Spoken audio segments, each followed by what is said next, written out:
boyfriend's ex sent him ND, so I confronted him, and then I found out that he had been cheating our entire relationship.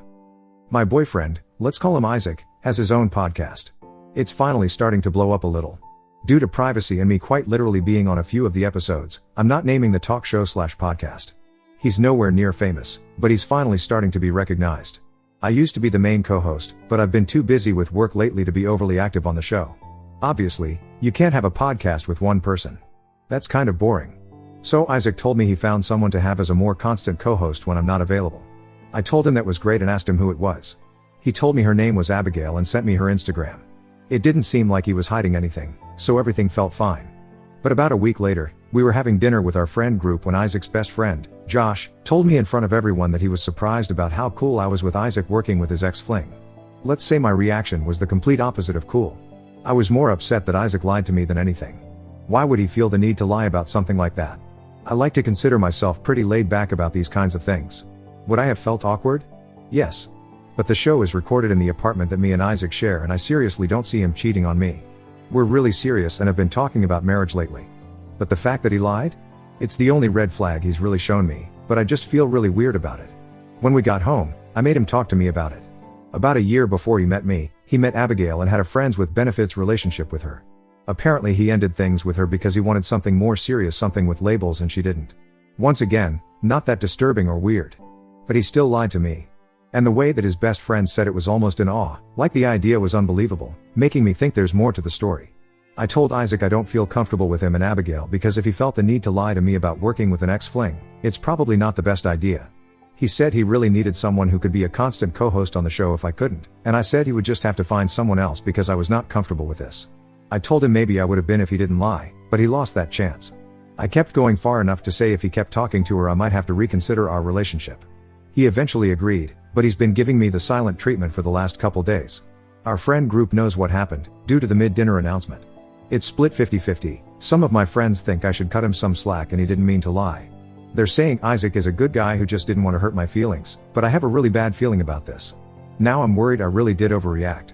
Other things like this have happened before, now that I really think about it. But so many of our friends are saying I'm overreacting over a small mistake, and I think they might be right. Now that I think about it, small things like this have happened in the past. But the thing is, I love Isaac. I'm willing to keep trying for him. I just can't get the sick feeling out of my stomach. The friends on my side think I should continue to talk to him about this, but I don't even know what to say at this point. I really need some advice. Edit, for all of the people going straight to break up, I do want to make it known that I really love this man. We've been dating for 4 years. We have a child. I'm kidding, she's a cat. I understand that ending things might be the only option, but right now I want to focus more on advice than hearing how I should end things. Isaac has been with me during one of the hardest periods of my life, losing my sister. He is strong and kind and in the nicest possible way, an airhead. If breaking up becomes necessary, we'll switch gears. But all I need right now is some brutal honesty and advice on what I should say to him. Edit 2, he does have another job due to the fact that we can't survive off my money and the podcast alone. He works today, and I work tonight.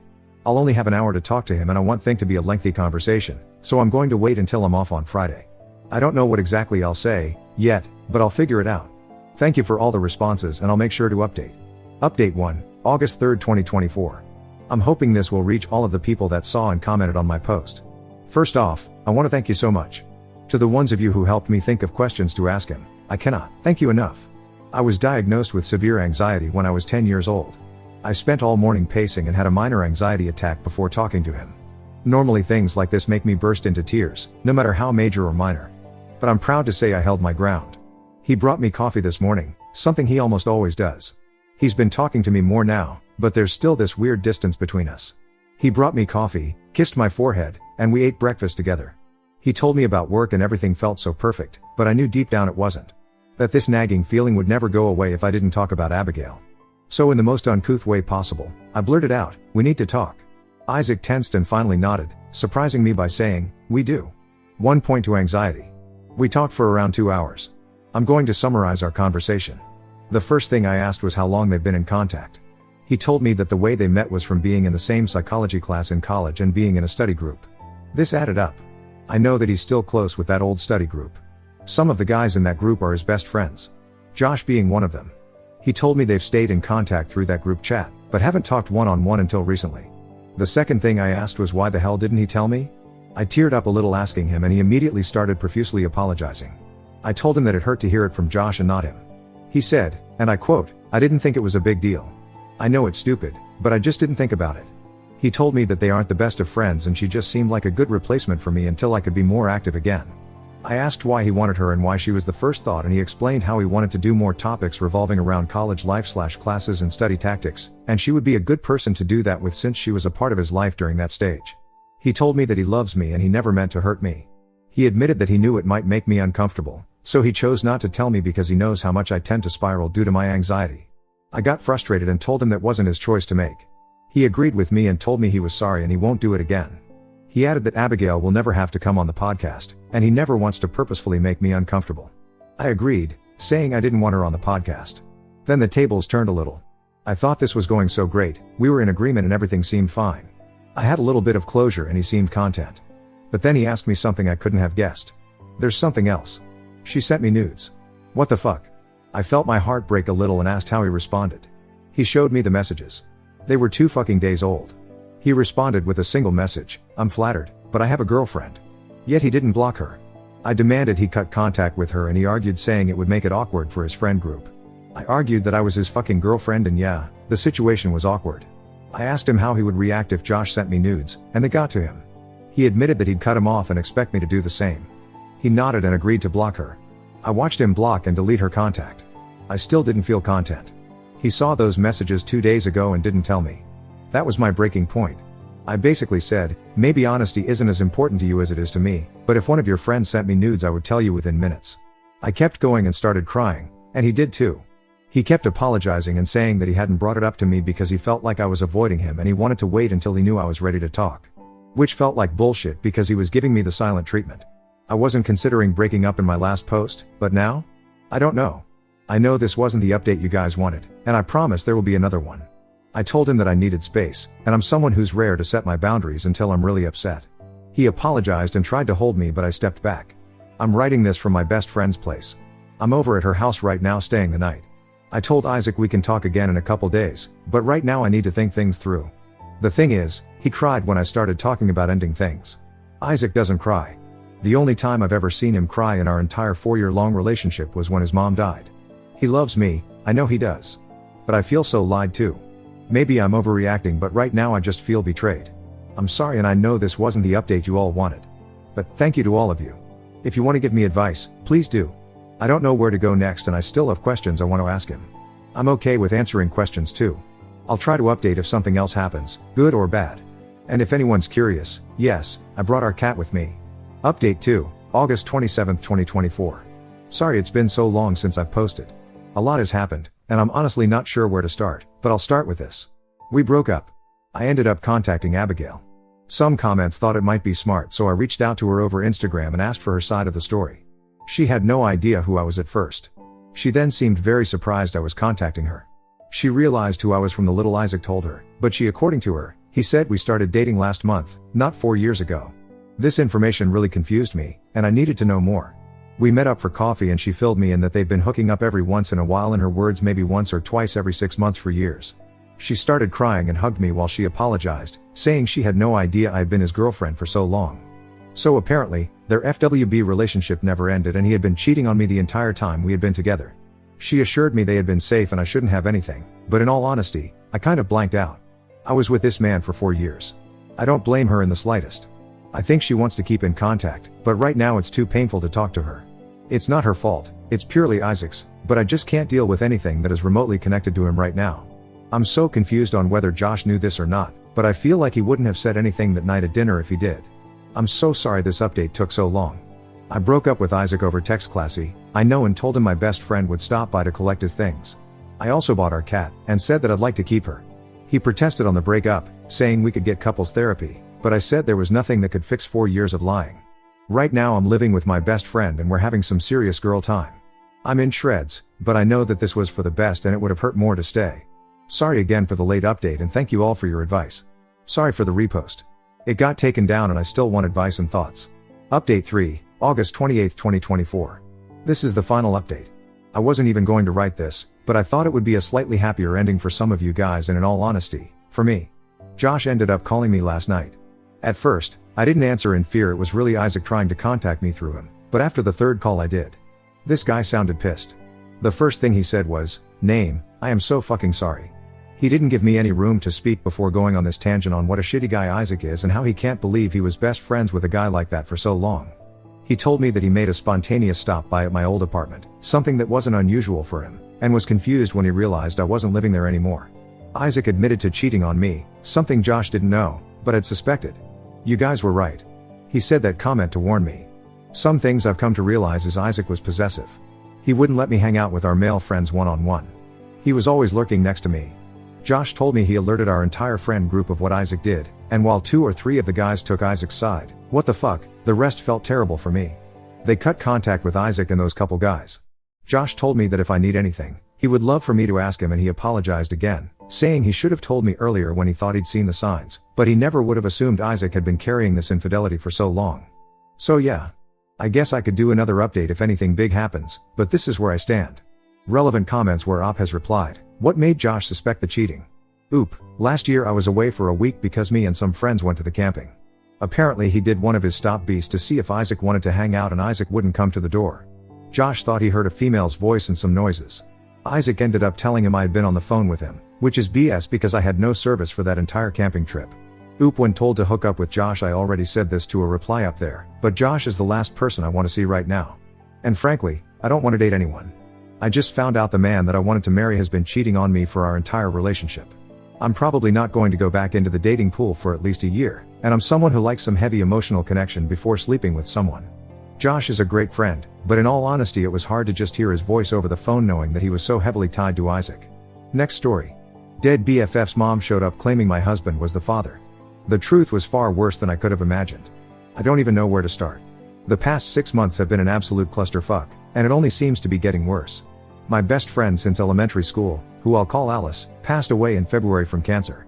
She had a 2-year-old daughter who went into the custody of her mom after she passed away, who I'll call Alexis. Last month Alexis showed up on our doorstep unannounced, telling my husband he needs to take responsibility for his child and either take custody or start finally paying child support. She says that Alice had told her when her daughter was born who the father was, but didn't want anything to do with him. To answer the inevitable, Alice was a traveling nurse and made a lot of money, which is the only reason I can think of for why she didn't go for child support. During this conversation my husband had the worst panic attack he's ever had, so we had to end the conversation before I could get more details. My husband's story is, I don't even know he said that Alice's daughter is probably his, but that it isn't what I think. Almost 3 years ago we threw a large housewarming party as we just moved into our dream home, after I finally finished residency and was set to make real money for once. Alice was in town, and set to be at the party, but I was called into work before she got there. I didn't get back till after 3 a.m, party was winding down, my husband was passed out upstairs, and Alice had already left the party, which at the time I did find strange as we hadn't seen each other in months. My husband claims he woke up in the middle of the night to Alice on top of him, but he passed out again before he could say anything.